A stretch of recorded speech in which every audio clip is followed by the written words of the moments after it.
Hello friends, welcome back to this video. तर friends, आज मी तुमच्यासाठी खूपच महत्त्वाचा व्हिडिओ घेऊन आले आहे. बऱ्याच वेळेला अशी कंप्लेंट असते की स्पेलिंग लक्षात राहत नाही किंवा सेंटेन्स जेव्हा आपण लिहितो तेव्हा स्पेलिंग मिस्टेक ह्या होत असतात. बऱ्याच वेळेला ईच्या ऐवजी ए लिहिला जातो, एच्या ऐवजी ई लिहिला जातो किंवा अशा वेगवेगळ्या प्रकारच्या स्पेलिंग मिस्टेक ह्या होत असतात. तर आजच्या व्हिडिओमध्ये आपण स्पेलिंग इम्प्रूव्ह कसे करायचे, म्हणजेच कसे सुधारायचे आणि स्पेलिंग मिस्टेक होणार नाही यासाठी मी तुम्हाला काही टिप्स देणार आहे. या टिप्स जर तुम्ही फॉलो केल्या तर तुमचे स्पेलिंग हे नक्कीच सुधारेल आणि स्पेलिंग मिस्टेकसुद्धा होणार नाही. तर ह्या टिप्स कोणत्या आहेत तर त्या आपण स्टेप बाय स्टेप बघणार आहोत. तर सर्वात आधी पहिली स्टेप्स कोणती आहे तर काय करायचं तर तुमचे पेन आणि वही घ्या. आता मी काय करणार आहे, हे जे मी मराठीतून टिप्स लिहिलेले आहेत त्या मी इंग्लिशमध्ये सुद्धा लिहिणार आहे, म्हणजेच वाक्यांचे इंग्लिशमध्ये ट्रान्सलेशनसुद्धा कसे होते ते सुद्धा तुमच्या लक्षात येईल. तर सर्वात आधी फर्स्ट स्टेप्स कोणती आहे तर तुमचे पेन आणि वही घ्या.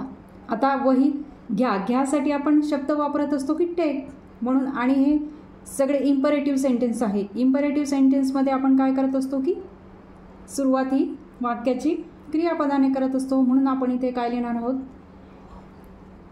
Take your pen and notebook.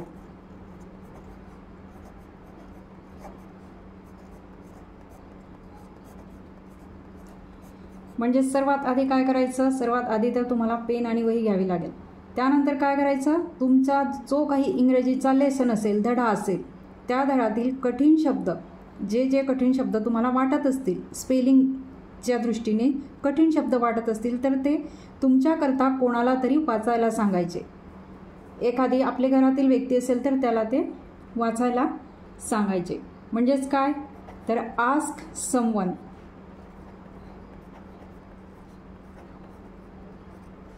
To read to you.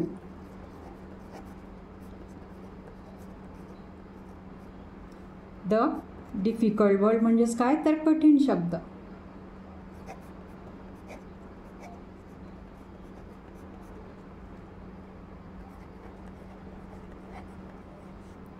Difficult words कुठून घ्यायचे ते तर फ्रॉम युअर इंग्लिश लेसन.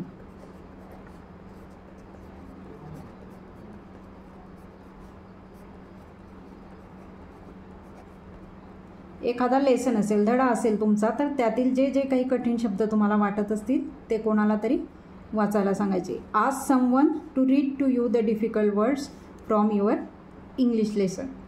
त्यानंतर थर्ड स्टेप्स काय करायची, ते जे शब्द असतील डिफिकल्ट ते ऐकायचे, ते शब्द तुमच्या वहीमध्ये मग लिहायचे. म्हणजेच राईट दोज वर्ड्स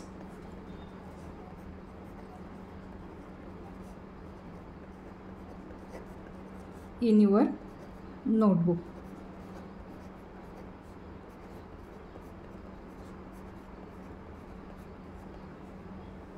जे कठीण शब्द असतील ते ऐकून त्याचे स्पेलिंग तुम्ही ते शब्द तुमच्या नोटबुकमध्ये लिहायचे. Write those words in your notebook.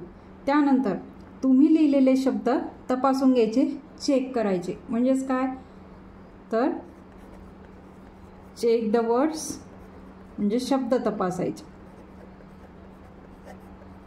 You have written.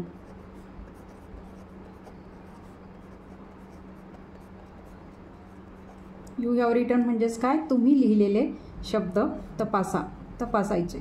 Check the words you have written. नंतर नेक्स्ट स्टेप्स, ते शब्द लिहिताना, ते स्पेलिंग लिहिताना त्यातील चुका पहा व त्या दुरुस्त करा. म्हणजेच काय करायचं की जे काही आपण स्पेलिंग लिहिले असेल शब्दांचे ते स्पेलिंग चेक करायचे, मग त्यातील चुका बघायच्या की स्पेलिंग लिहिताना आपलं काय चुकलेलं आहे आणि ते मग दुरुस्त करून परत लिहायचं.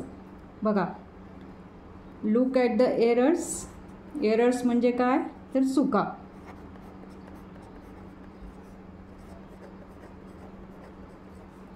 And correct them. करेक्ट म्हणजेच काय तर दुरुस्त करणे.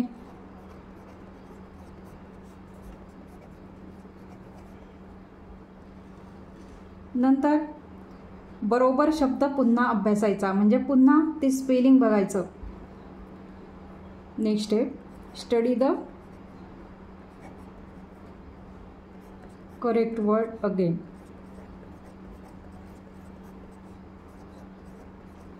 वर्ड्स जे काही शब्द लिहिलेले असतील अनेक शब्द ते परत अभ्यासायचे. नंतर नेक्स्ट स्टेप काय करायची ते तुम्हाला बरोबर येईपर्यंत त्याचा सराव करायचा. म्हणजेच काय तर प्रॅक्टिस करायची. ते स्पेलिंग जोपर्यंत तुम्हाला बरोबर येणार नाही तोपर्यंत त्याची प्रॅक्टिस करायची, लिहित राहायचं. म्हणजेच काय तर practice until you have them right.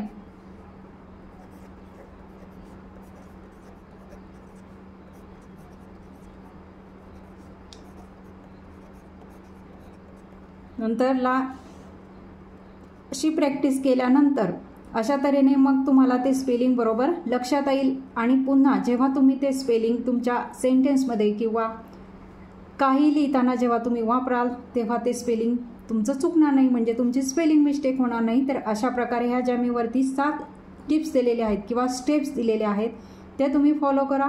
म्हणजेच तुमचे स्पेलिंग आपोआपच सुधारेल किंवा स्पेलिंग मिस्टेक ही होणार नाही.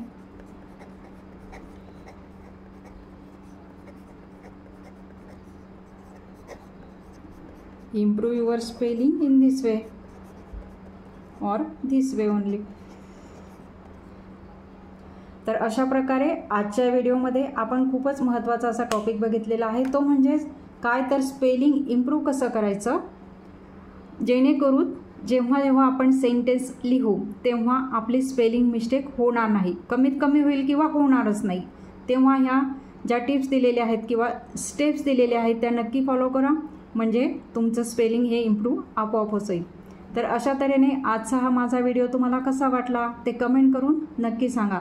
आणि जर तुम्हाला हा व्हिडिओ आवडला असेल तर तो लाईक करा आणि जास्तीत जास्त तुम्ही शेअर करा, म्हणजे दुसऱ्यांनासुद्धा या व्हिडिओचा फायदा होईल. आणि जर तुम्ही या चॅनलवर नवीन असाल तर चॅनलला सबस्क्राईब देखील करा. थँक्यू.